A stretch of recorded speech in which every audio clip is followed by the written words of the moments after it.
1 जून 1995 उत्तर प्रदेश के तत्कालीन मुख्यमंत्री मुलायम सिंह यादव अपनी पार्टी के नेताओं के साथ मीटिंग कर रहे थे। अचानक आईएएस अफसर पीएल पूनिया मीटिंग रूम में आते हैं। ये वही पीएल पूनिया थे जो आज कांग्रेस के राज्यसभा सांसद हैं।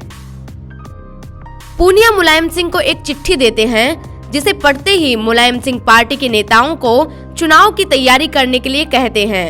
सपा नेता समझ चुके थे कि पूनिया जो चिट्ठी लेकर आए हैं उसमें बीएसपी के समर्थन वापस लेने की सूचना थी।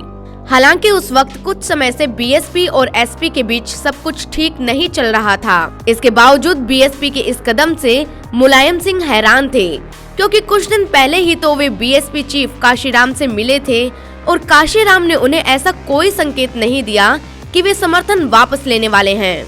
इस गठबंधन सरकार को महज 1.5 साल ही तो हुआ था। ऐसे में सरकार का गिरना मुलायम के लिए किसी झटके से कम नहीं था।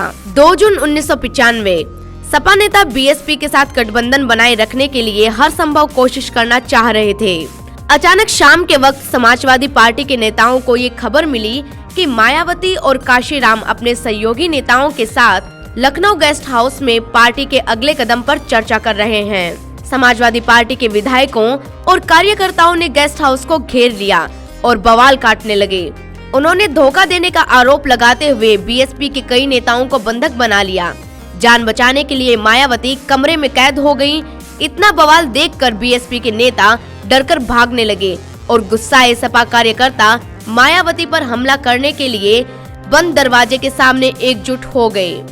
उन्होंने टेलीफोन लाइन और बिजली की लाइनें भी काट दी और बीएसपी नेताओं को लाठियों से पीटना शुरू कर दिया। अपराधी प्रवृत्ति वाले 300 कार्यकर्ताओं के साथ दर्जन भर सपा नेताओं ने इस घटना को अंजाम दिया था। गेस्ट हाउस में मौजूद पत्रकारों और बीजेपी नेताओं ने मायावती की जान बचाई। कहा जाता है कि अगर बीजेपी नेता ब्रह्मदत्त तिवारी नहीं होते तो मायावती की जान भी जा सकती थी। उस समय एसएसपी ओपी सिंह और यूपी पुलिस के अन्य अधिकारियों पर भी समय पर एक्शन न लेने के आरोप लगे। मामला मीडिया में छा गया तो तत्कालीन पीएम नरसिम्हा राव ने यूपी में राष्ट्रपति शासन लागू कर दिया। 3 जून को बिना शक्ति परीक्षण का मौका दिए मुलायम सिंह की सरकार को बर्खास्त कर दिया गया। उसी दिन देर शाम बीजेपी के समर्थन से मायावती ने प्रदेश में मुख्यमंत्री के रूप में शपथ ली।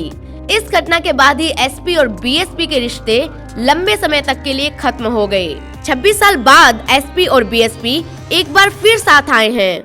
संयोग देखिए कि तब और अब दोनों बार पार्टियों को एक साथ लाने का मुख्य कारण बीजेपी ही रही। उस वक्त बाबरी विध्वंस का मुद्दा था, जिसके बाद बीजेपी से अलग हुई समाजवादी पार्टी ने बीएसपी से हाथ मिला लिया था और तब पहल मुलायम ने की थी। और आज 2019 में मोदी को हराने के लिए एसपी और बीएसपी ने हाथ मिलाया है और इस बार पहल मुलायम सिंह के बेटे अखिलेश यादव ने की है। बीते वक्त की कड़वाहट को भूलकर मायावती का हाथी फिर एक बार सपा की साइकिल के साथ है। लेकिन अब देखना ये है कि साइकिल पर सवार ये हाथी कितनी दूर तक जा पाता है।